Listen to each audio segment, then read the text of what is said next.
Hello friends, मैं ओम प्रकाश स्वागत करता हूं आप सभी का आपके अपने इस यूट्यूब चैनल पर। दोस्तों, आपने फर्स्ट टॉपिक में मध्य प्रदेश में वन नीति पढ़ी और इसके इंट्रोडक्शन को पढ़ा।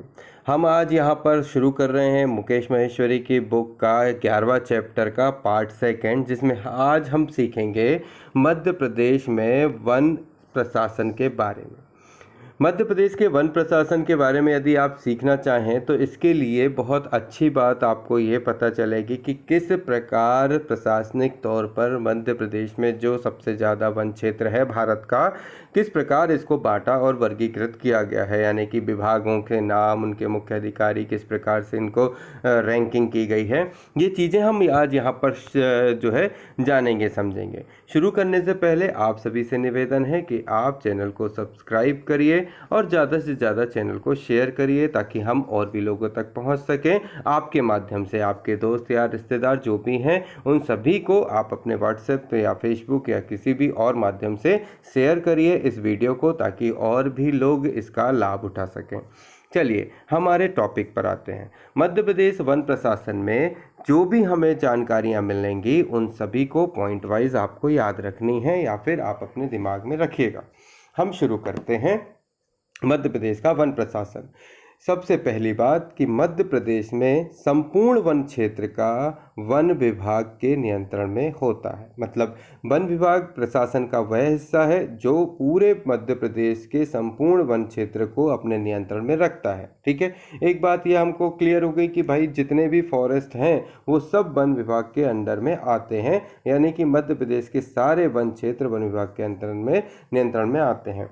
मध्य प्रदेश का सर्वोच्च वन अधिकारी, मतलब जब कोई वन विभाग बनेगा तो उसमें कोई अधिकारी भी होगा, तो सबसे बड़ा वन अधिकारी जो होता है वो प्रधान मुख्य वन संरक्षक होता है और इसका कार्यालय भोपाल में है और इसका दर्जा मुख्य सचिव या डीजीपी पुलिस के समकक्ष होता है। आगे बढ़ते हैं। इसको जैसे पुलिस मुख्यालय में डीजीपी ऑफ पुलिस होते हैं, वैसे ही वन संरक्षक अधिकारी जो है प्रधान मुख्य वन संरक्षक अधिकारी कहलाता है। राज्य में 16 क्षेत्रीय वन वृत्त हैं। क्या हैं? राज्य के टोटल 51 जिले हैं, उन 52 जिले जो कि प्रस्तावित हैं, तो टोटल जो जिले हैं उन सभी में राज्य में 16 क्षेत्रीय वन वृत्त और 62 क्षेत्रीय वन मंडल हैं। तो राज्य में कितने? 16 क्षेत्रीय कार्यालय और 62 क्षेत्रीय वन मंडल कार्यालय हैं। राज्य में कुल 925 वन ग्राम, इसमें से 98 वन ग्राम राष्ट्रीय वन उद्यानों अभ्यारण्यों में स्थित वीरान अथवा विस्थापित हैं। कितने? अब जो अपने पास हैं उनमें राज्य के कुल 925 वन ग्राम हैं। कितने हैं? राज्य में कुल 925 वन ग्राम हैं, जिसमें 98 वन ग्राम राष्ट्रीय वन उद्यानों अभ्यारण्यों में स्थित वीरान अथवा विस्थापित हैं। ठीक है, तो 98 जो है वीरान अथवा विस्थापित हैं, उनमें से किनमें से? 925 टोटल में से। आगे आती है बात कि मध्य प्रदेश शासन द्वारा सन 1988 में तेंदुपत्ता नीति में बिचौलियों की भूमिका समाप्त कर दी गई थी। कब? सन 1988 में तेंदुपत्ता नीति में बिचौलियों की भूमि को समाप्त कर दिया था। अब ये बिचौलिए क्या होते थे? बिचौलिए मतलब एक पार्टी जो कि वनों में तेंदुपत्ता उत्पन्न करती है, दूसरी पार्टी जो इस तेंदुपत्ते को कटवाती है और अपने पास रखवाती है, और बीच वाली पार्टी ये होने के कारण जो प्री मार्केट में इसको उतारती है। तो मध्य प्रदेश शासन ने 1988 में तेंदुपत्ता की एक नीति बनाई, उसमें ये जो बिचौलिए थे इन सभी की भूमिकाएं समाप्त कर दी। अब सरकार इसे अपने हिस्से में लेकर चलाती है।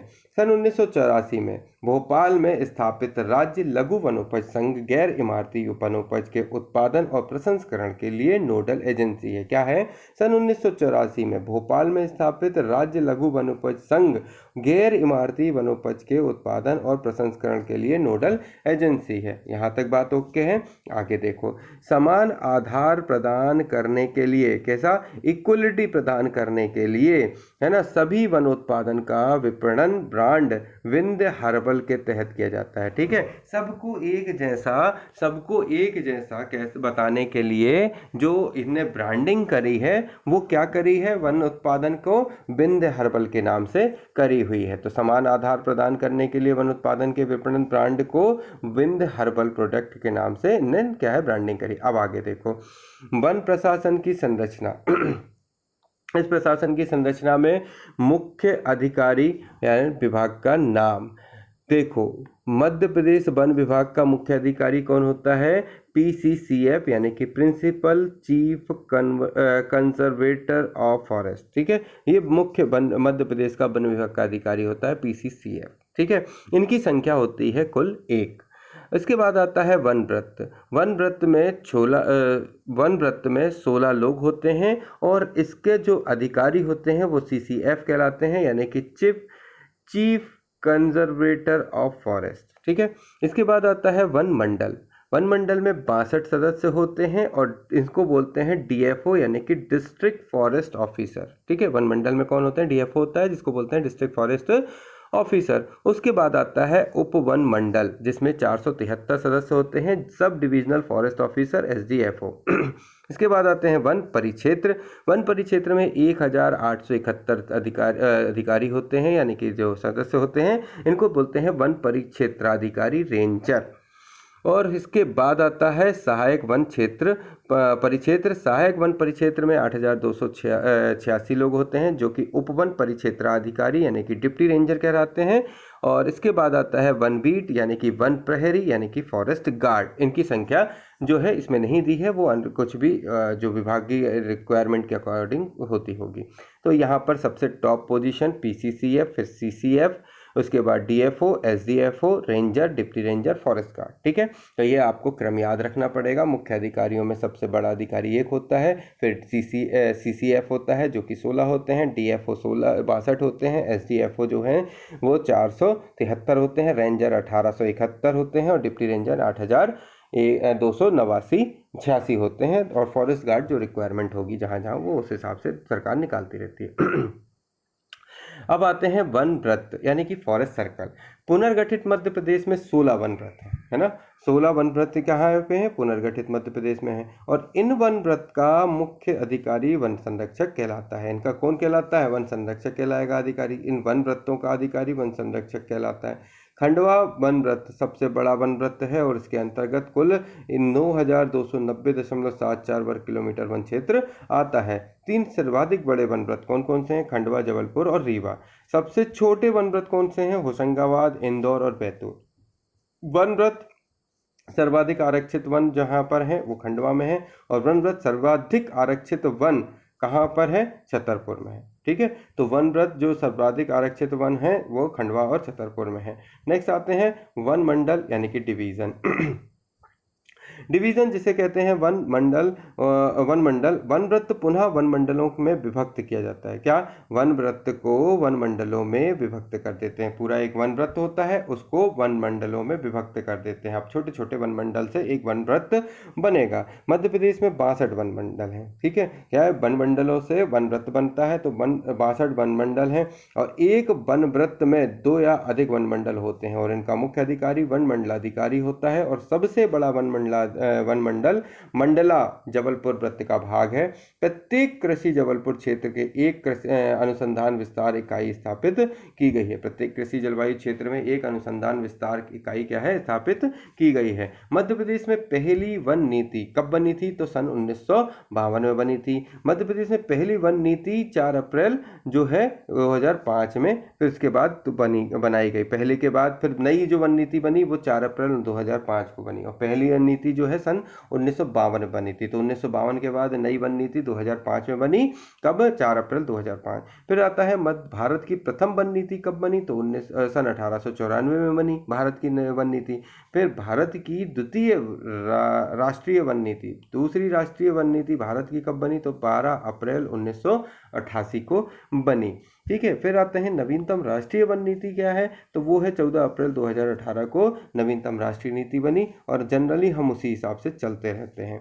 फिर आते हैं मध्य प्रदेश की नई वन नीति 2005। तो नई वन नीति 2005 क्या थी कि मध्य प्रदेश शासन ने सन 1952 को प्रथम वन नीति के 53 वर्ष बाद दूसरी वन नीति 2005 में घोषित कर दी और इसका मुख्य बल था पारिस्थितिकीय और उनकी सामाजिक, आर्थिक, तकनीकी आदि सभी पहलुओं को ध्यान में रखकर वनों का प्रबंधन करना, जैसे वनों पर निर्भर समुदाय और वन उत्पादनों को भी पर्यावरण संरक्षण के अनुकूल ढालना था।